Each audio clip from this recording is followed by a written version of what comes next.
You sent him a text the last time, he did not respond. He did not respond. So what are you going to do now?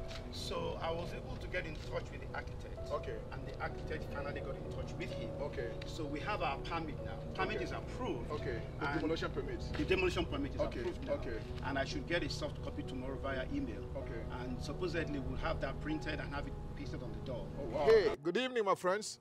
I'm having an interesting conversation here today with one of my friends and a member of this church. He has been a member of the board of trustees. He's championed our building project when we're going to buy this property. And right now, he's involved again in our program that we are doing, the Nehemiah Operation Nehemiah. Dr. Henry Ajibowo, you're welcome. Good to see you. Good to see you. Thank you, my friend. Pastor. Yeah, thank you. Thank you. Now, we have been involved in what we call Operation Nehemiah, okay? What do you think people understand Operation Nehemiah to be? My understanding yes. of the church members' belief of what Nehemiah Project is for us as a church to come together and build for God. Okay.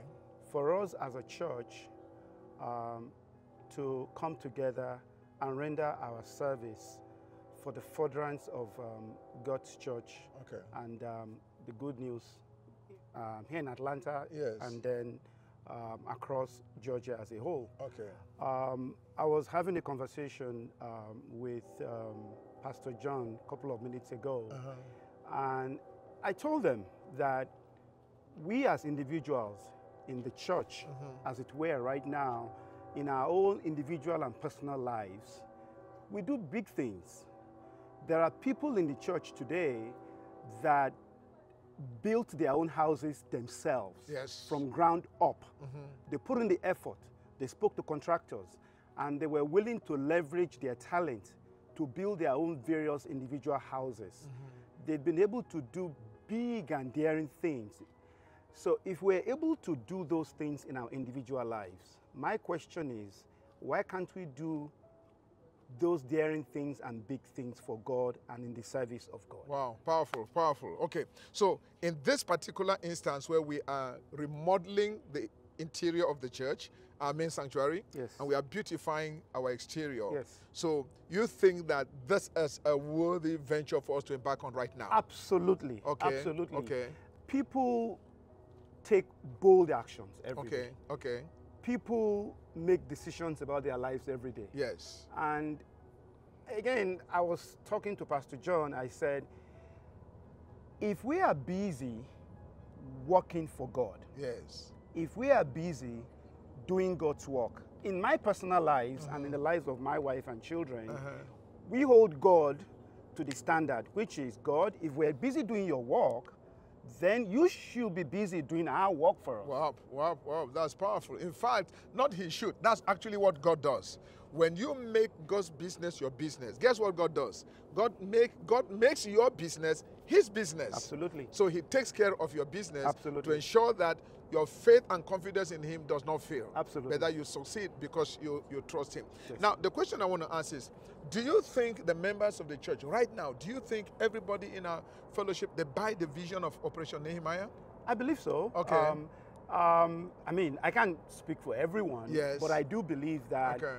from the feel that I get yes. as I interact with people in the church, yes. the vast majority of people in the church are committed to the work. Okay. We just have to continue to lead everyone in the right frame of mind, in the right spirit, and lead them in the right vision to complete the job. That's right. That's right. Okay, and in completing the job, we need to keep updating people, giving them information about where Absolutely. the work is yes. and what the contractor is. Yes. Okay. One thing I'm going to ask you to do is, I want you to join me, and I should talk to people, let them know that this work is a spiritual work. So they need to pray about the work, even though they're going to be giving financially, and they're supporting morally, yes. but they need to be praying about the work because it's a spiritual work. You Absolutely. understand that, right? Yes, Otherwise, we'll do all of those things, and yet the work does not succeed. Yes, sir. Right? Yes, okay, sir. you are dealing with the contractor, you're dealing with the contractor and some of the major players. Yes. So what's the feeling you're getting? So first of all, I tell the contractors that it's not negotiable, the job has to be done. Okay? And then second of all, made myself available in such a way that I have a clear understanding of how to deal with each of the contractors, and that all that is needed to achieve the goal and to make sure that the job is completed. That's right. So the timeline, we've got to stick to the timeline. So we encourage the contractor. And if you're a friend of the contractor, you're a member of the church, and you're joining us in praying, I want you to ensure that the contractor's feet is held on fire to ensure that the timeline is adhered to, and we can finish this work in good time for our crossover service this year. Thank you for what you do, Dr. Henry. You are the man on the contractor. God bless you abundantly. Thank you, sir. Thank you, sir. Thank you.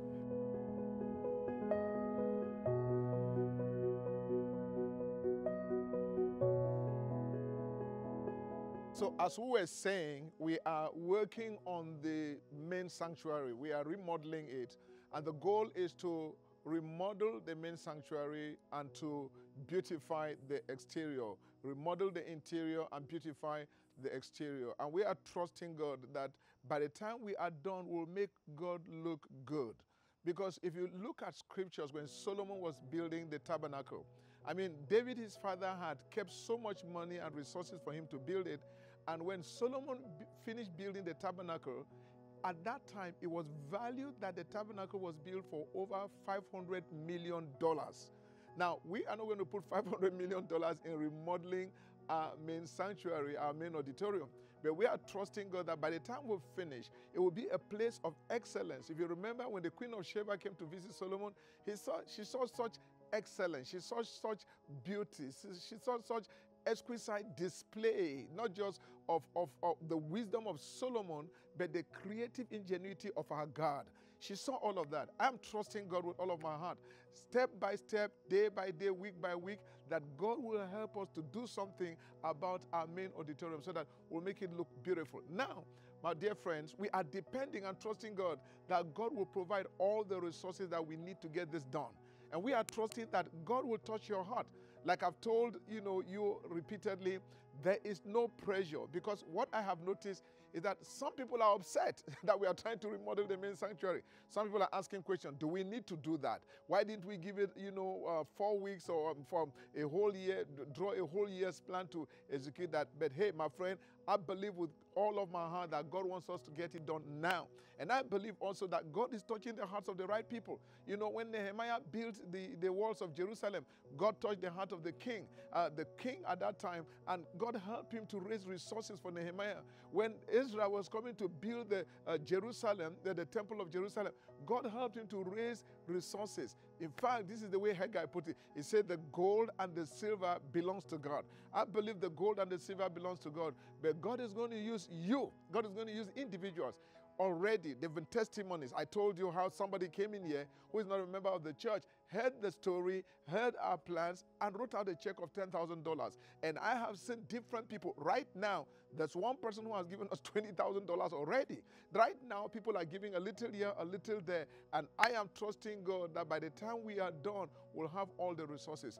No pressure on you. But my friend, I think you'll be missing a lot if you do not share in the blessing that will come upon the people of God as we complete this project. It's going to be awesome. It's going to be wonderful. And my dear friends, I look forward to what God is going to do using you and I to complete this project. God bless you. Let's get into a conversation tonight and see what we can do, both in making financial contributions and in our prayers and prophesying that this whole remodeling will come out very beautiful, and it will come out in a way that it will make God look good and make us comfortable in our main sanctuary. God bless you, my friend. Let's get to it. God bless you.